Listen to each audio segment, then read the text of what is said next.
Hello and welcome to this Legendarium Green Team episode on Guy Gavriel Kay's The Summer Tree.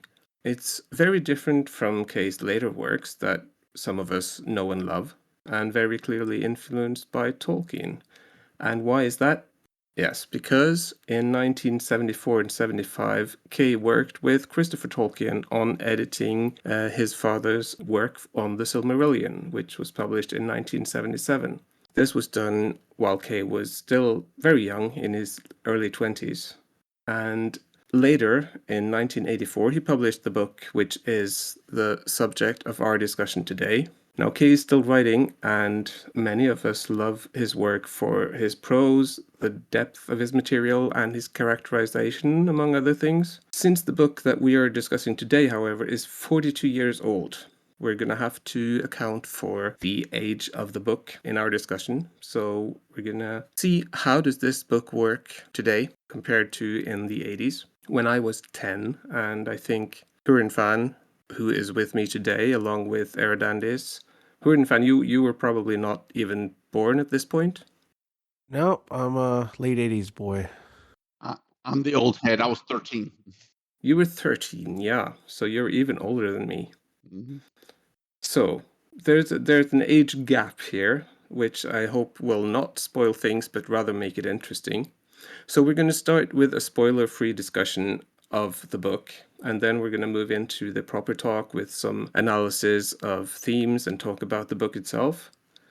And when we're done with that, I think we'll move on to our verdict on the book. And then I'm interested in knowing, of course, but no spoilers at this point, whether you would like to keep going with the full trilogy.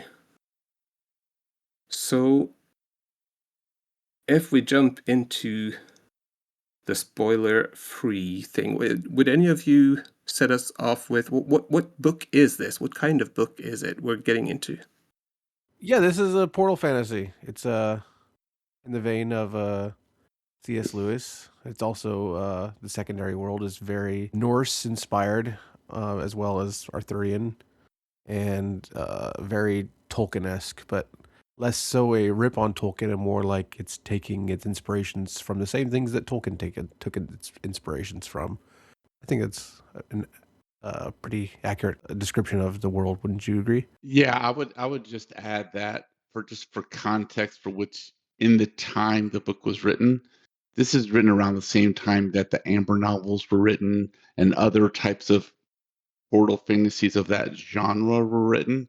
So what makes there's a lot if you're familiar with the Amber novels and you're familiar with the Fionavar Tapestry, the basic initial conceit of where you're at with this when you go into the fantasy world are pretty similar. And so, um, what makes the book interesting, at least to me, is that everything is a metaphor and illusion because of the way he constructs the setting for the world.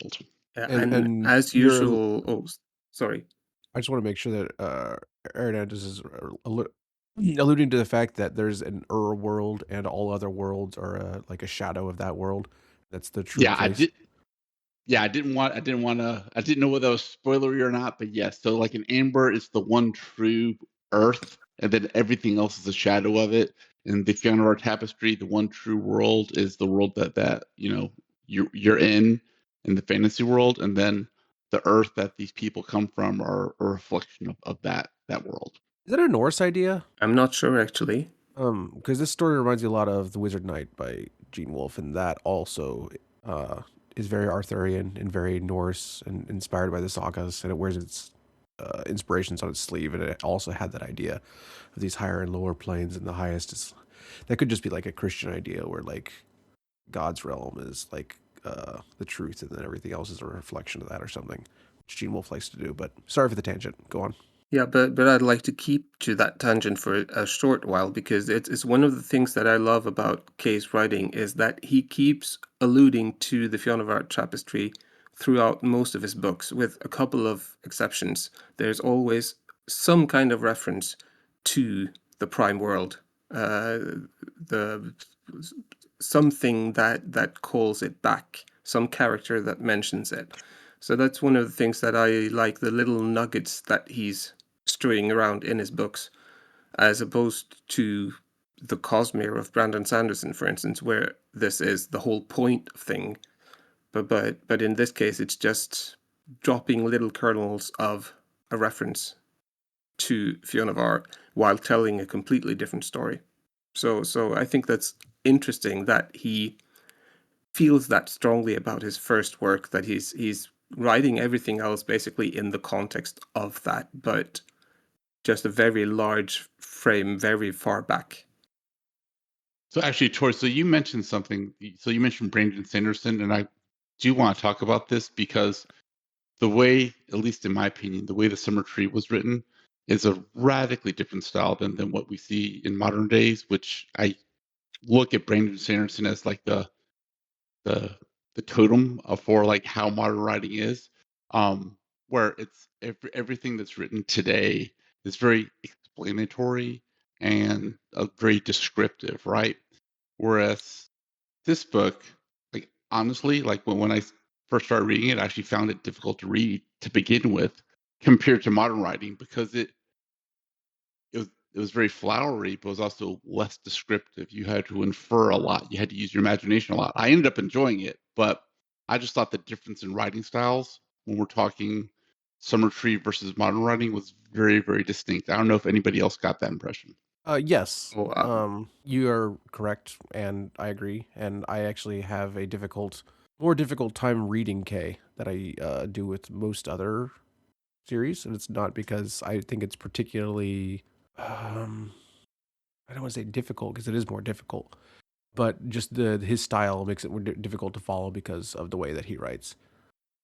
But I think that's true for all K's work, and I've always had the trouble with K. But that's also part of why I like K so much, or at least his prose style. I forgot where I was going and with I that. think that that's one of the things that sets him apart from a lot of contemporary authors. Of course, having written over 40 years, that's 4 full decades plus a bit.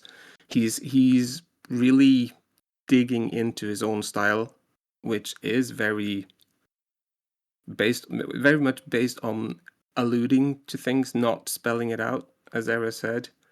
And I like that. I like digging for the info, digging for the little nuggets of truth about his story and trying to find out what did that character actually mean by saying that. What does this little info there's no info dump. There's sort of this info strewing of little bits, and you have to pick them up and try to put them together. And I enjoy Yeah, that above what we see in current Brendan Sanderson, where he's hinting some more, hinting a little bit more, and then info dumping at the end. yeah, but I will say that one of the struggles I had with the writing style of this particular book was that it was almost deliberately disjointed. Now, it was intentional because he's layering realities on top of each other. So a person is more than one type of thing in his reality, right? But I found the disjointed style, frankly, a little bit jarring at first, because you'd have these people who come from our world into this other world, and within an hour and a half or whatever of their time, they're truly comfortable with what's going on or acting as like natives of the world. So um, I don't have much to say about it besides the fact that I found like I noted it and I just felt this jarring sensation. I don't know if anybody else got that experience. I I need to be honest about this because I think it's important for the podcast. I actually listened to half this book on audiobook. We were supposed to record 2 weeks ago, and I did not have time to finish it before then. So the last half, I bought the audiobook and just listened to that. So yeah, that Uh, was a little more difficult. yeah, I was about to say. So how does this?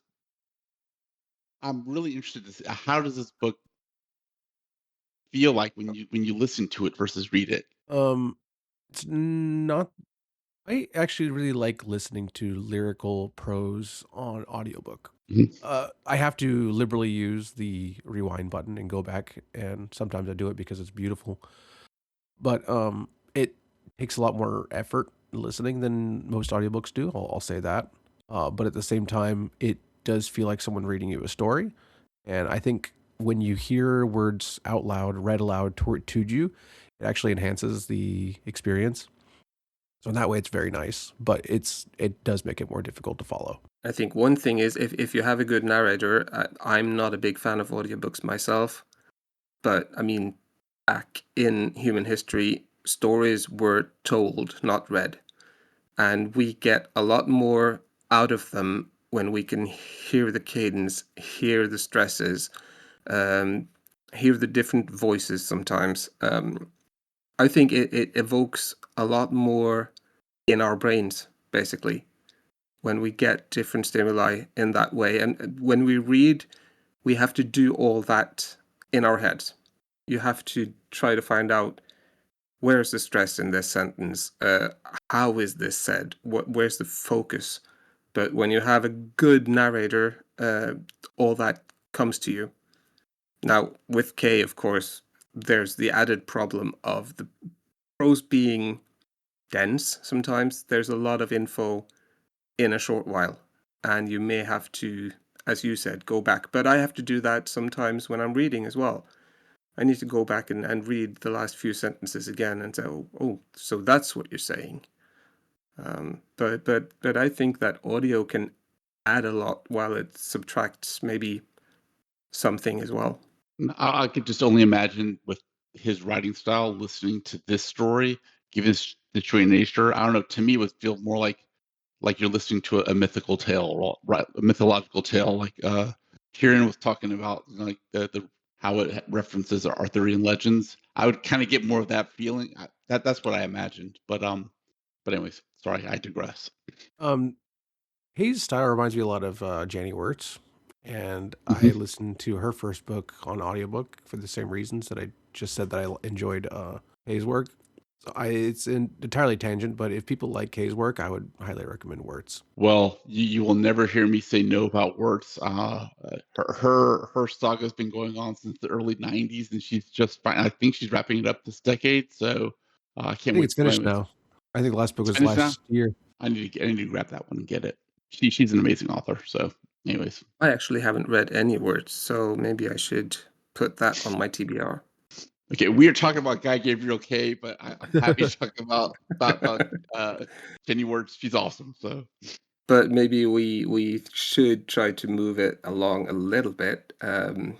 I've looked at the book and the structure of it, and I looked at the intro, and it felt very classical. I don't know if you get what it is. It's like this reality turned to myth over the years after the actual intro with, well, we're not going to spoil that, but there's an intro which takes place long ago. It actually made me think a bit about the openings of the Wheel of Time books. Um, I wouldn't be because surprised if yeah, Jordan took direct inspiration from the Summer Tree. no, actually, I wouldn't either. But then it's a setting up of the big bad, and it leaves you quite abruptly with what I felt was an ominous feeling. It's like you're building up to something, and then the main story starts with the actual intro of our characters in their own time. yeah, no, well, so you're right. At least for me, you s- explained the intro perfectly. But what I was struck by, like when you kind of flip to the actual story itself, how it's within 4 or 5 pages, you realize, oh wait, this is not a YA, like coming of age story. This is a mature story talking about mature people dealing with mature issues. Like I got that impression like really really fast. So which that was one of the things I really enjoyed about the book. So like when you start at the very beginning, we're still in the non-spoilery section, but when you just rapidly realize that the types of characters, the type of people you're dealing with, they're very they're adults and they're acting like adults. And they're flawed adults. We can say that much without spoiling too much, but there's something going on with at least most of them that we see that, oh, you've got issues. Uh, Now I thought that I don't know how much K you have both read, but I thought he was a lot more explicit and direct in his story reveals in the beginning than he is in his later books. He's Yeah. in my mind he's a master of revealing piecemeal instead of doing explicit setup and exposition. But in my view, that's not as developed here as it is in later books. If you want to talk about Kay and how he's grown as a writer, considering this is his first novel, I think almost any author would be very happy with this as their first novel. That said, yeah, it's a bit blunt. It's not as good as his other stuff. A lot of things that might go unsaid or implied in later works are just outright stated. Like you said, the even to plot points are right there. I think even his characterization is raw compared to what he's capable of doing in other works. And just for reference, I've only read Tigana and it's the Spain one, Lions of Lions. Alderaan. Lions of Alderaan. Yeah. And Lions of Alderaan is one of my favorite books ever. So that's saying a lot. I guess I could spoil this. I didn't love this book. I thought it was good, but I was a little disappointed for the reasons I stated. Look, if you would tell me that this is someone's first book, I would say, wow, they're going to be a hell of a writer.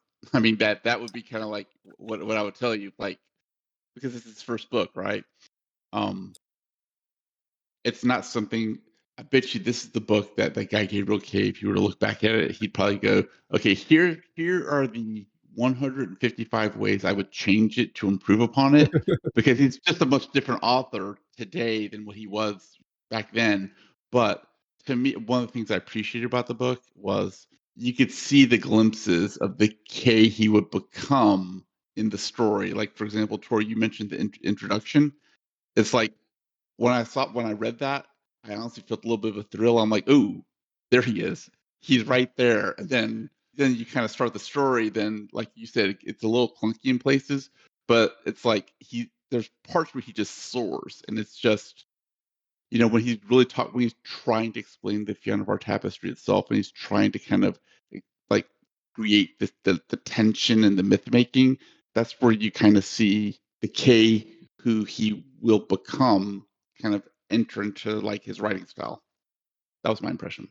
Agree. So I think we're almost ready to move into the spoilery section. Is there anything we should say before that? Who should read this book? Just people who like K, who like his. If you've read K and you thought, well, like it's a little bit too much like real life or like real history, and you're like, I want to read something a little bit more high fantasy-y. I still want his beautiful lyrical prose and maybe see how he's grown as a writer. I would highly recommend it. In fact, I think even just regular. This is technically a portal fantasy. In many ways, it doesn't feel like a portal fantasy. So somebody who just wants an old style high fantasy, I would recommend it to them. And when you say that about not always feeling like a portal fantasy, remind me later in the episode that we need to talk about archetypes. I know you mentioned this era, and I think that's one of the reasons it doesn't feel like a portal fantasy proper. But anyway, I know I've been down on this trilogy a bit when I've discussed Kay's book in the Discord, because I'd read them many years ago, and my memory of them was that this isn't really Kay. But I've sort of changed my mind. We can get back to that later at the end of the episode. But I think for what they are, for the time they're written in, these are good books. And I would recommend them to anyone who enjoys good fantasy and can handle not being given all the info on a silver platter. I'm gonna get on my soapbox here for like a minute, and then you guys can cut me off at the knees. This is a mature book written for mature audiences. So if you get quote triggered, or you're like things that you don't like discussing are going to get discussed, don't read the book. It's not for you. Like this is intended for mature readers, and these are the people who should be reading them. I One of the things I do commend Kay for is that he's willing to discuss topics that people don't like talking about, and they need to be talked about if we're ever going to kind of like normalize and kind of be open about discussing problems and issues that occur. So we'll get more into that in a few minutes, but That's the only thing I'll say, just as a general rule. If you're sensitive at all, this probably isn't the book for you. I think you're right. People should be aware of what they're getting into if they start these books, and I probably wouldn't set a 15-year-old loose on this. I would say you probably should be up in your 20s and at least mature enough to handle it. And there are topics that are controversial, and I think also Kay's handling of them could be seen as controversial. So on that note, I think we're going to move into the spoilery part where we actually talk about the plot and characters and what they're up to. So the start, I want to dive right into structure, if that's okay with you, because the structure of this book feels to me very classical. We start with the overture that we're already talked about, and actually we get the characters with a small introduction that doesn't really reveal anything, and then we get the overture, and then we're right into parts 1, 2, 3, and 4. And part 1 is called Silvercloak, and it is of course about Lauren Silvercloak, our wizard, sorcerer. I don't remember what he's actually called, his sort of title, but it introduces our characters in their world, our Earth, before we actually do any portal traveling. How did you feel about that part of the story where we are introduced to the individual characters? This is kind of what I alluded to earlier when I said his characterization was a little raw, because I felt absolutely nothing. I got a good feel for maybe some of their character dynamics, but I didn't really felt like I got a good feel for what they were. Not that that's bad; it's the beginning of the story. But for the very little that we actually saw in this book of our world, it didn't give me a great impression of what it's like for everybody there. Well, yeah, and he uses that beginning part of the book to explain, like, Kevin has this flaw, Dave has this other flaw, Paul has another flaw, Kim's like this, Jennifer's like that. So I mean, he really uses the quote real world to explain why they're flawed people. That's was the introduction, right? But at least to me, and this is where I think Guy would have done a better job later in life, is that all these characters are archetypes, and that becomes more apparent when they go into the magical world, right? And then there's the tension of who they are as people versus who they are as archetypes.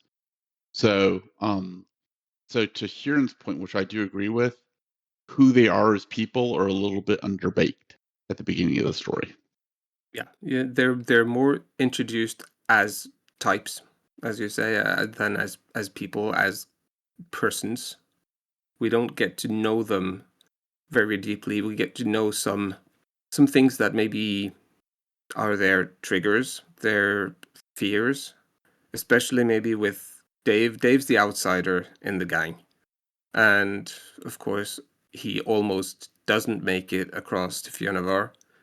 He used to be the outsider, literally. Well, but that's the point. I mean, he's separated from them spiritually, or right, or emotionally. Better said, he was separate from them emotionally. So of course, in the story, he's physically separated from everybody else.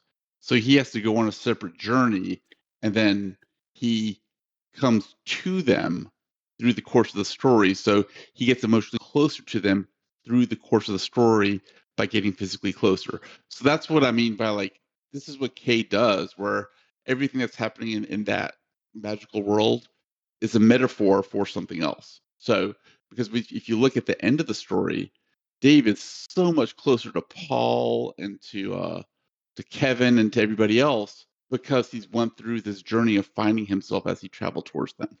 And I think part of Dave's journey is family versus found family, and also his acceptance of sort of letting go. I can't do anything about this relationship, so let's find a new one. But when we're talking about archetypes, I had this wild idea that Dave's archetype is really barbarian, the barbarian. He is, or the misfit. I don't know. He doesn't fit in our world really. He doesn't feel like he belongs. He doesn't know who he is.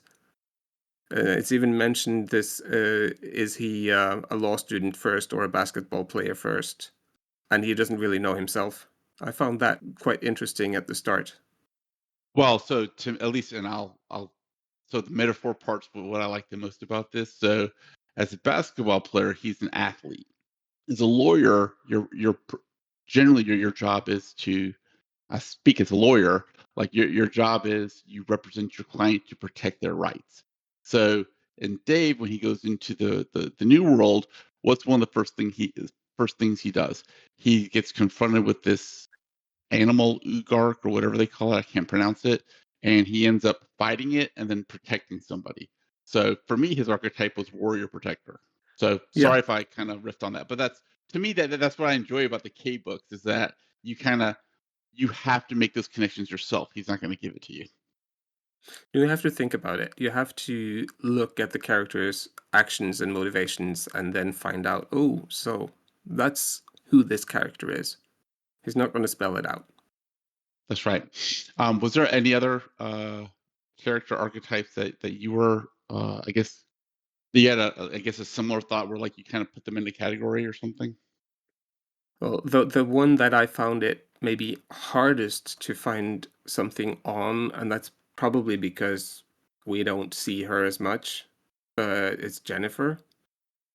And Mm. she's sort of in this book feels a bit damsel in distressy, with not much to go on because her story is so. You were talking about the disjointedness, and her story is told in bits, and she's not important for much of the book really. She's a side character that we hear about, but we don't really get to see what she's doing, what she's thinking, feeling, apart from when she is the center of the action. She's just the hot blonde until but I think that's also part of the I assume that's going to be more important in the next story and her terrible terrible rape at the end of the story I assume is going to be very important coming up, especially considering how she was just kind of treated as an object or as an object of affection or as a beautiful thing to be enjoyed up until that point. So look forward to that at least. So, like for me, and again, this could either be considered useless speculation or whatever. My archetype for her, given that this was in the context of an Arthurian legend, I put her in the category of a Guinevere. She was the doomed queen. She was like beautiful and beloved by people for her beauty, but she ends up in tragic circumstances. And like in Hurin mentioned the rape, and that's kind of one of the things that I think it's important to talk about this stuff, right? Because it's a horrible thing that happened to her, but it was done by the antagonist purposefully, right? It was not meant in any type of gratuitous manner. He was trying to control and dominate her. That was his whole point. They actually make a point of saying that in the book because he wanted to destroy, quote, her light, right? So, if you're going to portray evil appropriately. It's more than just killing people, right? So, I thought the evil was portrayed appropriately, and then like hopefully she can come through this in the subsequent books. And I mean, she's not used for pleasure. She's defiled. She's being degraded. That's what's happening there. It's not really a rape in the well, it's a rape in the traditional sense where you dominate, but it's not about any sexual pleasure. It's about grinding her down as low as you can. Or trying to. It's not just a regular rape though. It's like everything debased and terrible that you could think to do to a person and then doing that. Yeah, and it's the context that it's put in with all the people from her life that he's embodying at the time of the rape to make it on so many levels, not just the physical level, but the spiritual level. Any male character that has meant anything positive in her life is being exploited to make her feel debased. Remember in the story that the antagonist's title is the Unraveler, right? And it makes a point of saying it. It says in the book that she was the first object that he was going to unravel in the story. He was going to do basically what he did to her was representation of what he intended to do to the entire world. That was the implication I took from what he said. And to me, it's a representation of like he's not Sauron, right? The antagonist isn't some metaphysical evil hanging up in the air with the unending eye. No, this is a personal, raw, different kind of evil that we're dealing with. And I mean, like if you want to represent evil, like represent it appropriately again. So I mean, I thought that, you know, as horrible as it was what happened to Jennifer, it's done in the context of explaining the kind of evil the heroes will be facing. And I want to return briefly to what you said about the Arthurian connection with Guinevere. Of course, etymologically, they're the same name. Mhm. So I think you're spot on there, without spoiling too much. Anything else we want to say about this? This is, of course, a hard topic to speak about, and as three guys, basically, we really wanted to bring in a female perspective on this, but we didn't succeed. So we're gonna just have to survive the backlash, I suppose. Well, look, I know we're talking. I'm trying to talk about it clinically or logically because, like, I can't count the number of times as I read the book. Like, I had to put it down and just walk it off because I was so mad. Like, I was infuriated just reading it. Like, it made me feel so much anger. Right? Like, I wanted to, like, I wish I could go reach into the book and do something about it. But but that to me is a credit to the author writing well. Right? So, I'm trying to I've been trying to talk about it clinically, but I just want to make sure that like I don't know how you guys felt, but like emotionally, like I felt it like in a very visceral level. Like I wanted to like I felt anger, immediate anger when it started happening. To me, it's about her complete powerlessness at the hands of Rakoth Mogrim, the Unraveler.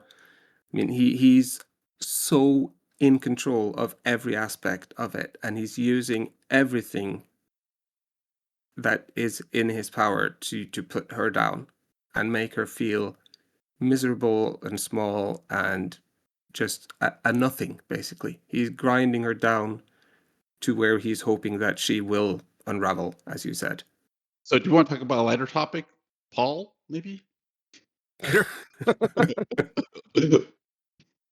Well, Um, lighter might be said slightly jokingly there, but yes, let's move on to Paul and not quite wrong. archetypally. Um, Just not in the spirit. yeah. So speaking of archetypes, Era, where would you place Paul? He's Odin. I mean, he's pretty clearly Odin. He's the hanged god, the god of wisdom, right? So, the Lord of the Summer Tree with memory and I forget the two names of the ravens. They're in the book, right? I mean, it couldn't possibly be to me. It couldn't possibly be clearer that this is Odin, right? And he has to go to the tree to die and then live again, right? And this one, so I don't know. I don't know if you guys have other thoughts because I'm getting ready to go off and talk about Paul. So I'll be quiet now. No, I agree. But there's a very clear topic of this book that is Paul incarnated. And if you Here, want to look, talk about, I'll go. I'll go because I feel passionate about this one. So this one's about so Paul's about suicide. yeah, Period. Full stop. I mean, it couldn't possibly be clearer. I mean, you spend the first half of the book where he's beating himself up about the death of his girlfriend, or as you later find out, his ex-girlfriend, right? Um, and Really. he's carrying the guilt and the burden of her dying in a car crash with him, right? And to me, I like so look, in fantasy books, we've normalized violence, right? And we've normalized explaining violence and talking about grief and talking about all these things, right? And sometimes it's handled well and sometimes it isn't. Um, I to me, if we want to normalize discussing difficult topics, if we want to normalize discussing things like suicide, which I think we should, you know, we need to recognize first step is people are not alone, right? Like it's more common than we think for people to have these thoughts, right? And to go through this. And it's important to kind of have, for example, to me, the way I interpreted the character as Paul, he went ahead and did the suicide, right? But in the fantasy book, he got a do-over. He got to learn from it and heal from what caused him his suicidal thoughts, and then he got to start a new life. That doesn't happen in reality, but it happens in this book, right? So to me, it ends up being an anti-suicidal message, right? Because you get a chance at second life because he healed himself, he forgave himself for what happened. So that was my interpretation of it, and I'm sorry if I got on my soapbox about it, but I do feel strongly that you know, I I don't like people kind of going whispering, "Hey, we're talking about suicide. You should be quiet about it." No, we're talking about a serious issue, and we should be willing to talk about it openly and like kind of tell people who are having these kinds of thoughts. Look, there are people around you who love you and want to help you, want to listen to you, and try to get you through this. So, all right, I told you I'd get on soapbox, and now I'm jumping off.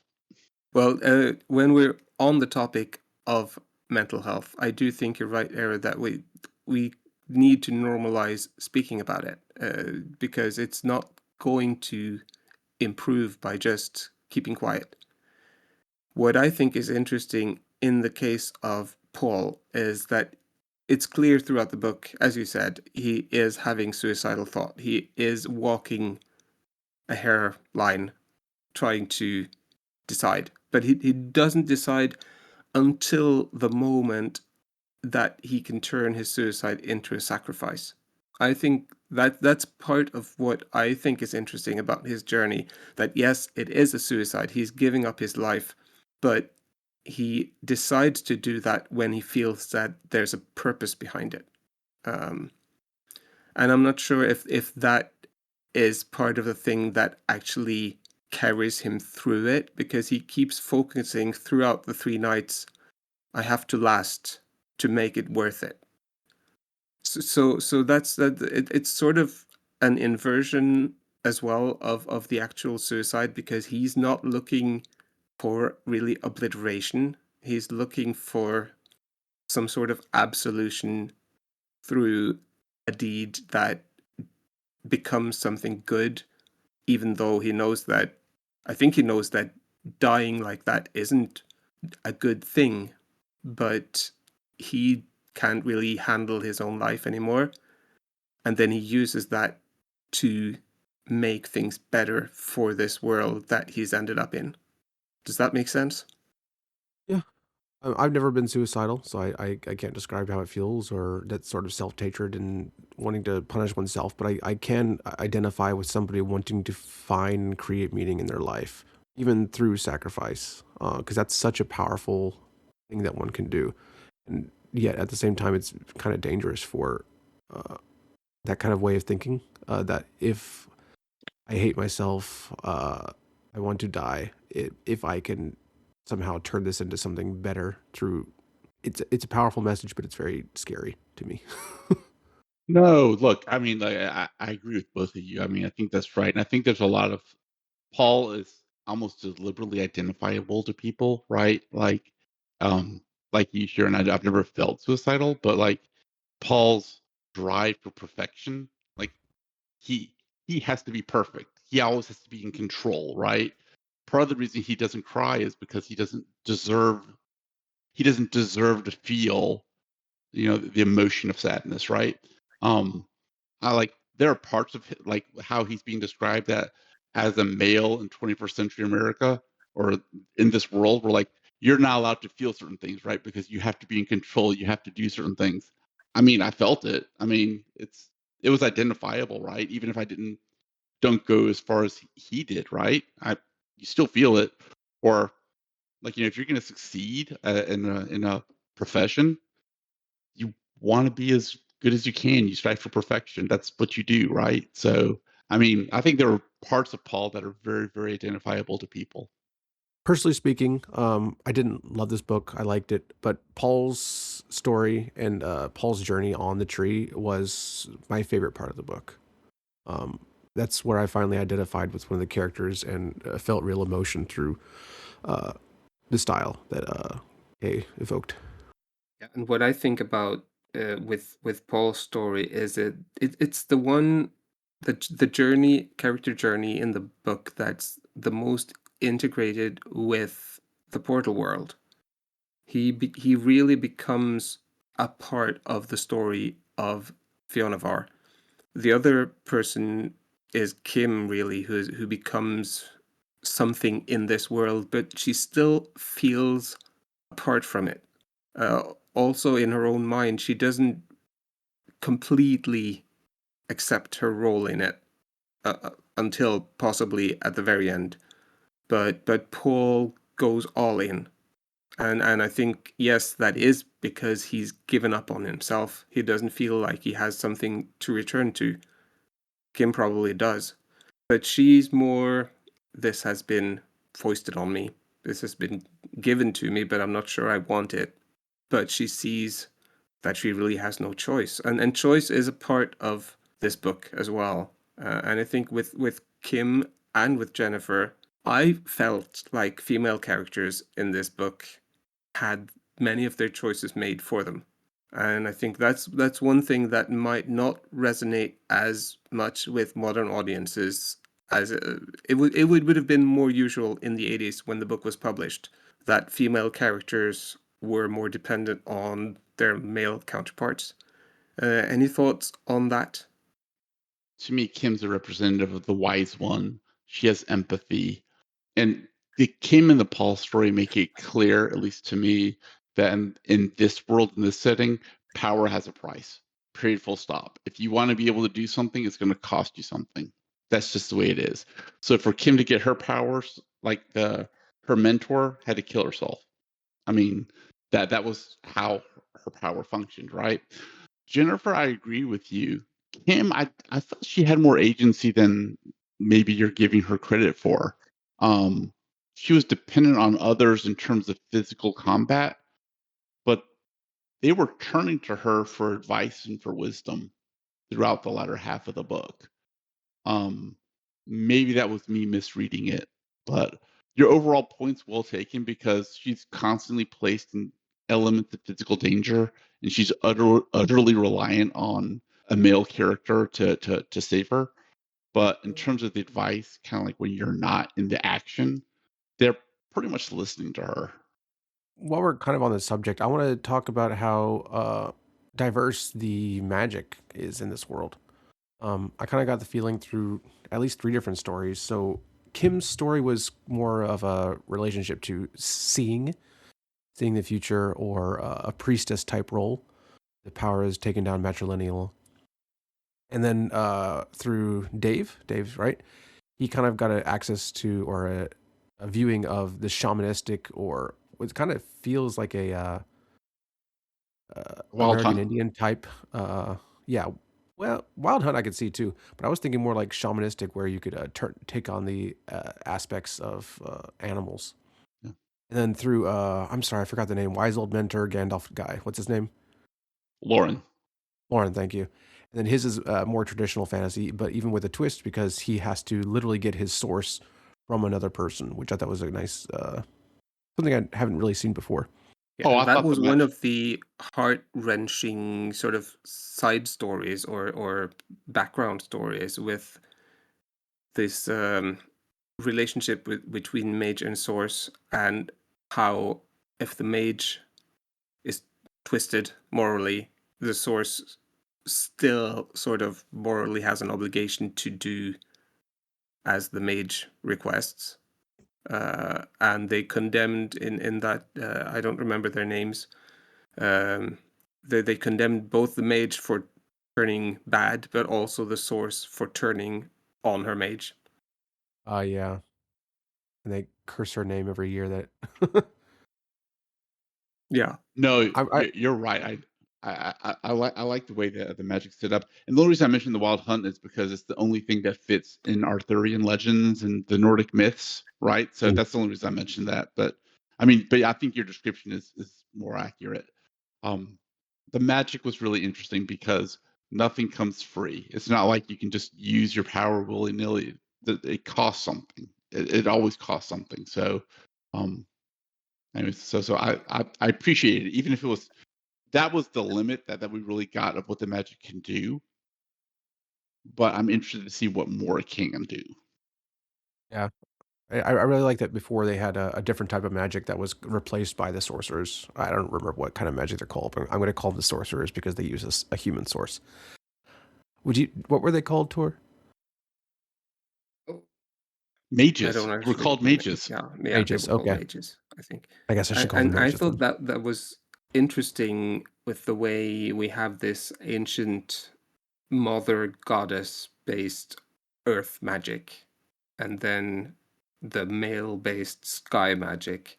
It's very yin yang, sort of the female male parts, and they're in opposition, maybe more than they need to be, but there's an opposition there, and the cost of magic uh, related to if you travel out of this world using the earth magic, you're actually diminishing the magic in Fionavar to do it, while you don't do that with the sky magic. So, how do you feel about the magic in this world with relation to hard or soft magic systems?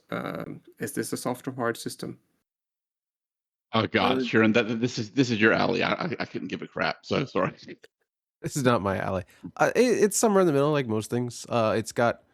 They're not clear, defined rules. We're not going to get any numbers associated with this, like a lit RPG, but we understand the costs.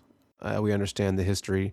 We understand if X does something, then Y is going to do something, but the details aren't all there, and it's still magical. On a scale from 0 to 10, it's going to be probably a 5. Yeah, I think I agree. It's not as defined. It's not power scaling, but it's not just hand waving either. It's somewhere in the middle. Yeah. Look, if we're talking about, I don't know what you guys think out of the characters that we saw that are native to the world. Actually, I thought the two princes, especially Diarma, the younger prince, I like. Huron was talking about who he connected with. I'm not saying I connected with Diarma, but I was really fascinated by him and kind of how his story developed. I really, really like every time he was there, I was wanting to read like what's going to happen, what's going to happen, what's going to happen. I really enjoyed him. I don't know what you guys thought. I thought he was the most interesting character in the story. Yeah, I didn't like emotionally connect with him like I did with Paul. Yeah, he was very interesting. He felt I don't know Shakespeare's got a character like him, don't they? Like a kind of a kingmaker. On the outside, people view him one way, but he's actually quite. I don't remember what story. I don't remember the name either. King Henry the Fourth. He's like a fool on the outside, but he's like the shrewd kingmaker on like that people don't really recognize. Yeah, exactly. I don't remember the Yeah. name. But yeah, he was very interested. I can't wait to see what happens. And sorry, we're going back a little bit. I'm interested to see what happens with the politics there with he and his brother. But I'm also interested to see like this source mage dynamic and how that moves in the future because that has a very interesting history. Yeah. Look, and the brother dynamic I would love to see because look, it's the older brother kind of I don't want to say made me laugh, but I was like, huh, okay, he's gonna be that guy, right? He's hyper competent and completely full of himself, but also he's right.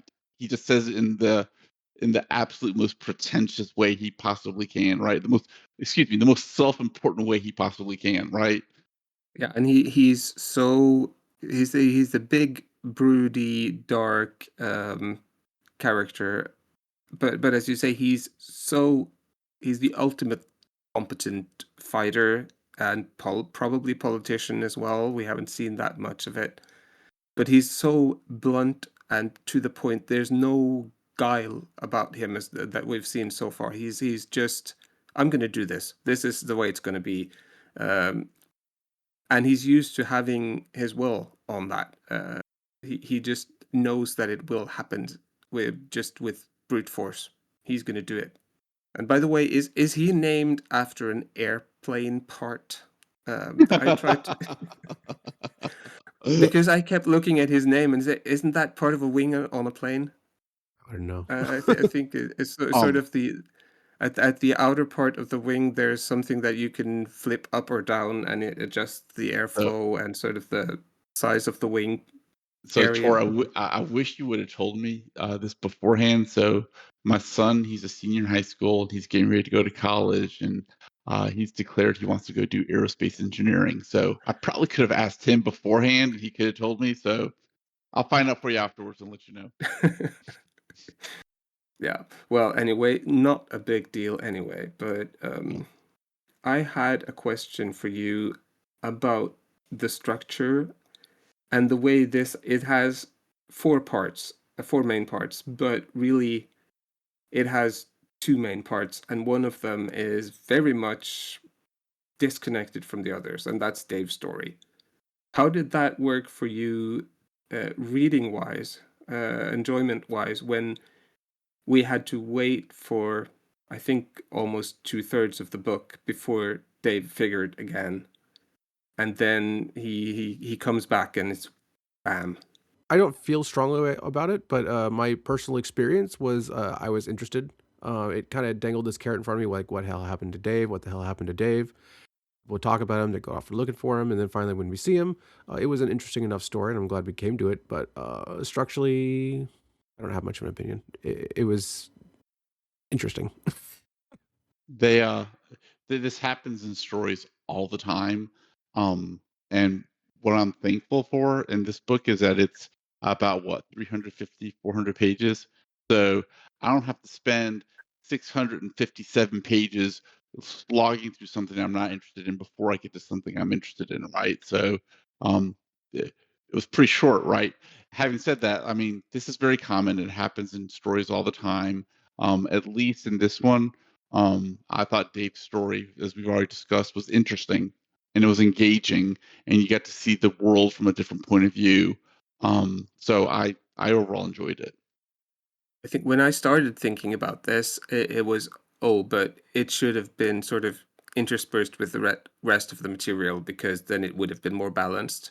But then the more I thought about it, it was, well, Dave ends up in a really different culture. Everything is, well, strange to even to the ones that live in Fionavar. I think the Dalray culture would be very different from what they're used to. So I think it lets us get to know them separately. We go into the, is it Brennan culture, and get to know them, get to know their politics, their dynamics, and their relationship to the nations around them. And then we meet up with Dave again and we focus on him for a long while and we get to know the Dalray culture and their shamanistic religion and the relationship to nature and the animals around them. And it's very different from the rest. And I think it just sort of makes that distinction between them clearer when the story is also separated. So Mhm. I think I enjoyed it more this way than I would have if it had been sort of chapter based mix than book part based mix. I'm waiting to talk about my favorite character, Kevin. So whenever you guys Let's are go, ready, Kevin. Sharon's looking at me weird. So no, so I actually enjoyed Kevin probably more than any of the other characters because he felt the most real. Like Uh, I would not expect if I were to somehow magically get transported to a magical world to all of a sudden be ultra hyper competent. I would expect to still be myself stuck in a weird world, not knowing what the hell to do, right? That was Kevin. That was Kevin, right? He was the most believable person and acted the most believably out of all of them. Look, and for me, his archetype for me was he's like the heart, he's like the beating heart of the story. He's the person that everybody loves and wants to be loved by, right? So, and that's kind of how he acted, and everyone seems to gravitate towards him, even though he has no individual power, no individual agency. He's more of an observer than anything. But I enjoyed him because he was a participant in a lot of the cool stuff that happened along the story. Um, and he acted the most believably of everyone. He didn't get hanged from a tree. His hair didn't turn white and become a seer. He didn't like land on a world and become uber competent like Axeman. He was just a guy, and that's what I liked about him. So Yeah, and you mentioned observer, and I think that's a key part of Kevin's character, that he's just there and he's thinking about what's happening, but well, we were talking about agency. He doesn't really do much to affect anything. He's just there looking at things and sometimes saying the right thing at the right time. But mostly he's not taking part. He's just going with the flow. So I think I can say Guy Gabriel K on the Tolkien scale of Team Elf or Team Dwarf. I think he's Team Elf because he pretty much made the dwarves be the bad guys by incompetence by the end of the story. That's all I'm gonna say. You know.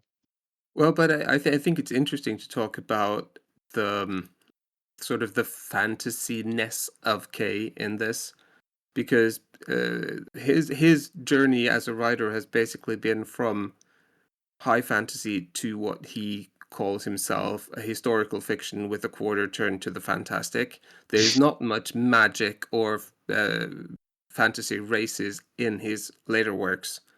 This is really the only one, apart from Tigana, where he really goes into having magical creatures. Not spoiling too much about Tigana there, but anyway, I felt it was interesting to see, is this Tolkien influence, or is it this just fantasy influence? And clearly the names, I don't know if you picked up on this, but the names of his elf races are basically Norse. Mm-hmm. So with Ljos meaning light and Svart meaning black. So they're the light elves and the black elves. That's a good pronunciation you got there. Well, I suppose being slightly Nordic myself, that would make sense. I would be interested in knowing how is it pronounced in the audiobook. I don't remember. Sorry. Because I mean, the way it's written, and if you have an English background, I would expect it to be pronounced something like Leos Alfar or something like that. But I would actually have said Leos Alfar. That's fine. With sort of a more Nordic or Norse pronunciation, but I don't know even how K would intend it to be pronounced, so I'm not gonna assume anything there. We know Kay's ethnic background. Apart from Canadian, no, I don't actually. Could be anything, basically, couldn't it? It's not like Ericsson, where we know that he's at least part Swedish in origin. Orky Borky. You're talking about the fantasyness of the books. Look, I don't think you can get around the fact that anything written after 1940 is going to have some type of Tolkien influence, whether you're writing in honor of or against. Like it's all based around the whole idea of Tolkien as like the center pole of modern fantasy period. So if I had to pick, I'm probably going to guess that was Tolkien influenced. Can we talk about my biggest problem with this book? Sure, Yes. I'll tell you why you're wrong. What do you think it is before I say anything? I have no idea, but whatever it is, I'm sure you're wrong, so it's fine. What do you think? What do I think is the major problem with this book? My biggest problem with this book. Well, your major. No, I don't know actually. I think you're just gonna have to reveal it. The book starts and they're like, "Hey, there's a magical world. You want to go?" And everyone's like, "Yeah, let's go." And then they get there and they're like, "Oh, this is a magical world." That's it. That's it. This book was written what 7 years, a little less than a decade after Thomas Covenant Chronicles, which does the let's go to a different world better than anybody else in my opinion. And yes, their blasé nature of accepting this magicalness is my biggest problem. And it honestly, the beginning of the book I disliked so much that the rest of the book was working against that initial impression. Wait, you were going to mention the fact that the entire book occurred over the course of 8 days? You're not going to mention that? I think it's too much of a conceit of the genre. So, here's the thing. Look, I don't disagree that that's exact. I mean, what you described is exactly what happened. This to me gets into the Guy Gabriel K of it all. If you accept the premise, and this is the thing, if you accept the premise that he's talking, when he's talking about the book, he's talking about it in the sense of layered realities, right? And if the intention of the book is that, and again, I don't know because I don't even remember reading the second and third book. But if in the future books these characters end up becoming true actual archetypes, representatives of the original world, so Paul becomes like the hanged god, and like it's the archetype of wisdom, etc., and all like that. Then their ready acceptance of it is more reflection of their base archetypes of their alternate reality than it is of the actual character itself. That would be my defense of that characterization. Having said that, it wouldn't have hurt him to have more Kevins, right? Kind of going, what the hell? What's going on? So Well, for Paul, it makes perfect sense. Like he just wants to die and he wants to get over his pain and he's looking for any excuse. For everybody else, I'm just like, really? Because have you read? And I'm pretty sure Era's read Thomas Covenant, but Tudor, have you read it? Half a lifetime ago, yeah. Okay, so you so you yeah, understand no. what I'm So talking look, about. yeah, look. If we're talking about Thomas Covenant, so I know that Thomas Covenant, getting people to read Thomas Covenant nowadays is pulling teeth, but it, it's one of the I would call it one of the most underrated fantasy series that exists. At least the first three books. I mean, Thomas and the way he's portrayed, the good and the bad. It's a very look.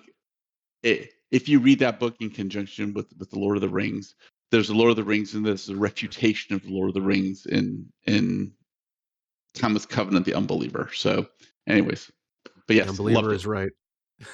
Look, and Morum and Saltheart Foam Followers, some of the best characters ever created. So I need to get back to that at some point. I know I read both the first and second Chronicles, but I think when I was 23, 24, I'm now pushing 52. So to return to what you were saying, Hurin, about the sort of suspension of disbelief having to work really hard, yes, I agree with that. And I had thought just now that that might be part of the reason why Kay actually pulled back on the fantasy and figured out the way I want to write, I need to not go that hard.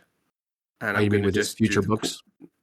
yeah, with his future books after this trilogy, because you can see there's a sort of a de-escalation of the fantasyness with Tigana, Song of Arbonne, and then going into the other books with Lions and the Sarantium duology. It's de-escalating everything, just going more and more normal, less and less overt magic, fewer magical creatures, less influence of the gods. Everything's sort of being pulled back, and the historical exploration and his playing with history is taking over. So I think that might be sort of a reaction to. Well, I'm speculating here, but he was writing a fantasy trilogy, and he found out that, well, this isn't really what I want to do.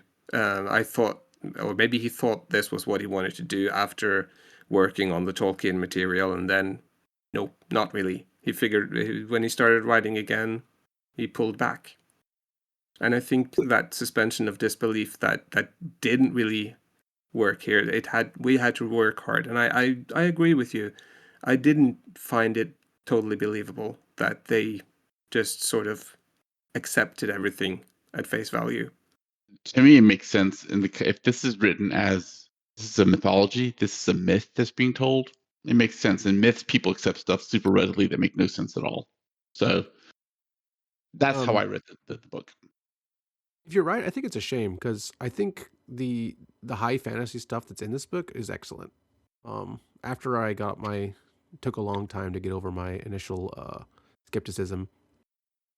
I really did enjoy what he was doing, like this original stuff that obviously he cribbed from, various mythologies around the world. And I generally prefer that kind of style of fantasy over what Kay does, even though I do love his other stuff. I readily admit it. But I would like to see him do something like this again, minus the portal fantasy aspect. We've talked about a lot of the characters by now, and we've talked about structure. What we haven't really talked about is the final part of the book.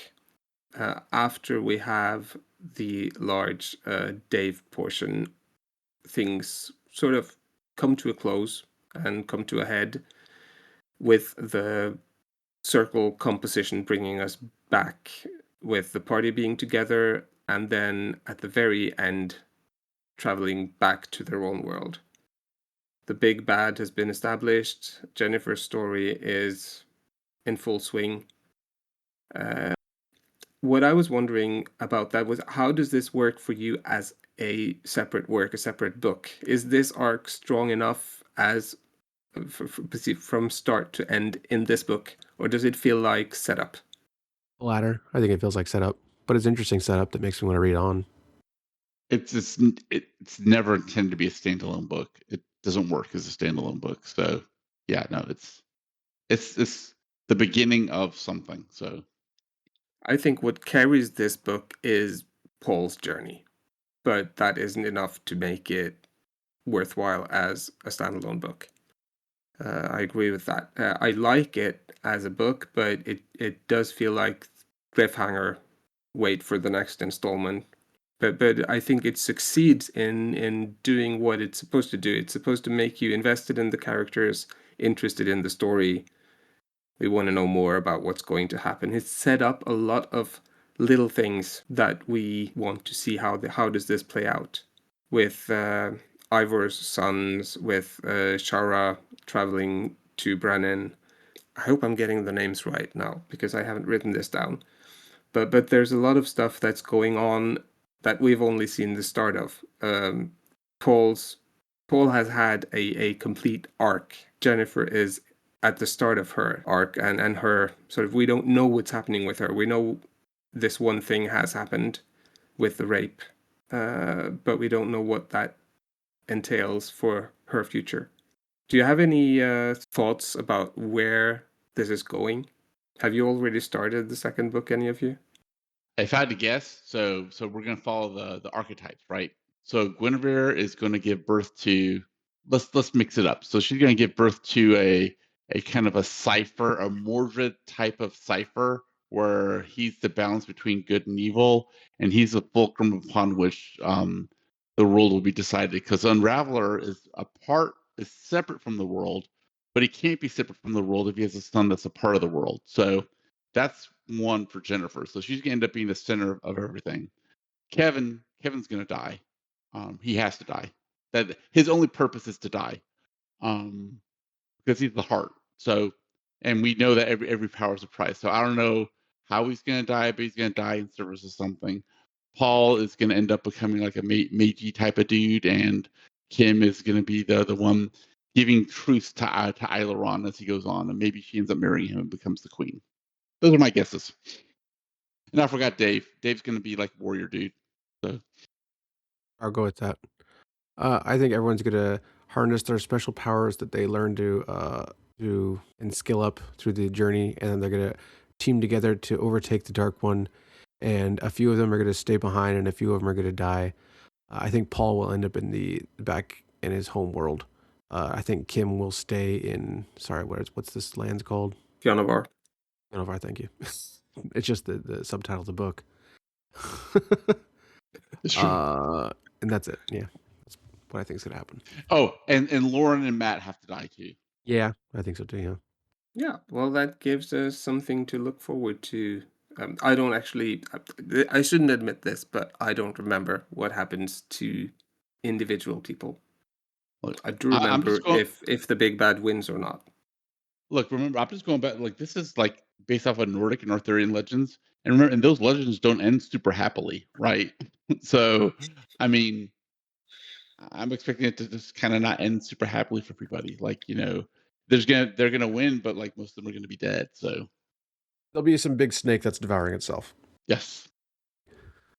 So one thing Yeah. that I think we should talk about with regard to style is point of view, because I started counting different point of views and how often they appeared, and then I just gave up because he's switching it up so much that there are different points of view inside one paragraph, meaning perspectives from one person.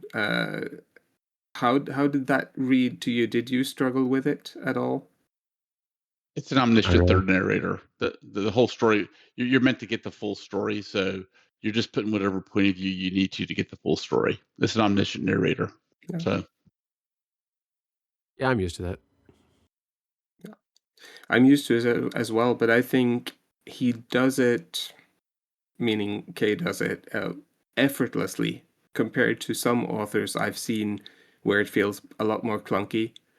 But here he can switch between Matt and Lauren almost in the same sentence and it feels natural. And the same with Kevin sitting in the kitchen with his dad. And the perspective just switches from one sentence to the next, and I accept it. And I think that's a mark of Kay's writing being so good that he can conclude one perspective and move to the next one almost without a thought. It's not a I mean, popular style anymore. yeah, I'm about to and look and Tor, and I say this with a smile on my face. I feel like you're telling us water is wet. Like Guy Guy Gabriel Kay is one of the best novelists that exists today, right? So his quote mediocre book is probably the best that most people can ever aspire to. I mean, it's just he's an incredible writer. So I don't disagree with you. It's just he's what he could do in his first book, like is probably a lot of people who is their best work in 20 years, right? Yeah. So we have some listener questions. Do you think we should move into those at this point? Yeah. Yes, let's go ahead and get them done. Yeah. So, So one of them I think is going to have to be for me to answer. It's how interconnected are the tapestry books? Do they make a singular storyline? And I yes, should have they do. answered. You probably should have answered this before the spoiler break. Yeah. Well, maybe some people have just read the first one and wonder if they should go on. Maybe one listener. So, um, the second one we've sort of touched on already. How did you feel about the inclusion of some adult elements or slash themes in the book? Not just what happened to Jen, but also Prince seducing neighboring princess. I think it's good that I'm finally reading a book that's not, written to the lowest common denominator. I like it. So Yeah, it's not a book that's talking down to us. So it's I, challenging in many ways. I would imagine our Malazan expert would say this is exactly what you should expect from books. Like, don't I hold your hand. I agree. That is exactly what I think. Yeah. Stylistically, and there was one person is interested. I'm sorry, I forgot to write down who said this. It's people in the Discord. You can go back and find out who said what. I'm also interested in how people feel about the style genre, given that it was written in the 80s. Do we think that Um, this felt dated for 1980s? if anything, the style in the '80s and the '70s was better than what's expected today. So, I'd say what's today. I can't say it's dated. Look, there's a timeless quality to the way Guy Gabriel Kay writes generally, and I think the intention was that this is supposed to be a myth. So it's written like in a myth making style, so it's intended to be timeless. To the extent that there's anything dated, Hurin touched on it about 10 minutes ago. There's an omniscient narrator, which is pretty much gone out of use. And that's pretty much the only thing I would say would be dated about it relative to today. And that and your earlier point, Tor, of that like Jennifer's lack of agency would you would need to do some explaining in today's world as to why she has so little agency in this first book. Yeah. Let's see. How does this book compare to later Guy Gavriel Kay books? I know he steers more alternative history and less fantasy, but any other changes in his writing? Well, we've touched on that already with he's a bit more clunky, at least in this first book in the trilogy. Then there's the question 5, which also carries us into closing thoughts, sort of. Are you reading the rest of the series? Yes. Sure. Yes. Absolutely. Yeah. Yeah, I'm gonna keep going. We'll have to look at dates for a possible second episode, but I would have liked to record on the whole series. So we'll see how that goes. Do we want to throw dice or do numbers or whatever? On a scale of what do we do 0 to 5? Yeah. I don't like. I'll preface by saying a 3 to me means the book's pretty good. So a 5 is like a super duper outstanding book. I would put this in the 3.25 to 3.5 range for me. I don't really do that. I'll give it a 1. Wow, really? A do not finish? No, it's a 1 out of 1. Oh, Yeah. I'm sort of, if I'm going to do a 1 to 5, I think between 3.6 and 3.8 somewhere. It's not a perfect book. It does a lot of things well, but there are things that could have been better. I still love it, but it's not a perfect book. yeah. I like how here basically avoided the question. 1 of 1. Come on, man. I don't do it. That's the best you're getting out of me. All right. So your answer is basically it's a book. It's a good book. It's not a 0. Okay, so it's a binary scale. Fair enough. I like that. Any closing thoughts? I think we've talked about this book pretty well. I think it's interesting to go back to Guy Gabriel Kay's roots and kind of see how he was as a younger writer, and as we go through the series, see how he develops. Yeah, I don't regret reading the book and talking about it with you, so that's positive. Always fun talking, even if it's not a book you'd love. Well, this has been an episode on The Summer Tree by Guy Gavriel Kay. Thanks to Craig for loaning us a small part of your media empire, and thanks to Horizon Brave for starting it all. And we will probably at some point, hopefully, be back with a second and third episode on this trilogy. And thank you to Era and Hurin for joining me. Goodbye. Bye.